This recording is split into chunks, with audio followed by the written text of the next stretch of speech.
अस्सलाम वालेकुम, आप देख रहे हैं लाइव वसीला न्यूज HD और मैं हूं सादिया बतूल। शामिल करते हैं आज की अहम खबर। आपको एक अहम खबर से आगाह करें, रिपोर्ट कर रहे हैं सैयद सज्जाद हुसैन शाह। वसीला न्यूज। तहसील फोर्टबास मरोट हाकड़ा नहर का सरेआम पानी चोरी, महकमा नहर का अमला खुद मुलविस निकला। हरामखोरी करने वाले महकमा नहर के मुहाफिज खुद करप्शन किंग बन गए। आला हुकाम से नोटिस का मुतालबा। तफसीलात के मुताबिक फोर्टबास मरोट एरिया हाकड़ा नहर पर सरकारी मुलाजिम इकबाल वगैरह का कब्जा। सरकारी नहर को अपनी जागीर समझकर सरेआम दिन दिहाड़े पंखे और पाइप लगाकर पानी चोरी करवाने वाले बेलगाम हो गए। रिश्वत देने वाले मनपसंद लोगों को नवाजने वाले के करतूत बेनकाब करने के लिए मीडिया टीम मौका पर पहुंच गई। मोगा नंबर 73C पर सरेआम पाइप लगाकर पंखों के जरिए पानी चोरी हो रहा था।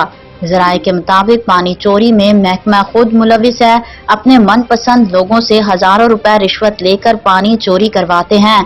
मीडिया टीम के कैमरा की आंख ने सरकारी पानी चोरी का मुकम्मल रिकॉर्ड महफूज कर लिया। मीडिया टीम ने महकमे के करतूत बेनकाब कर दिए हैं। जिम्मेदारान आला अफसरान को चाहिए कि इस चोरी में मुलविस मुलाजमीन के खिलाफ फौरी कार्रवाई अमल में लाई जाए। मजीद खबरों और अपडेट्स के लिए देखते रहिए लाइव वसीला न्यूज HD।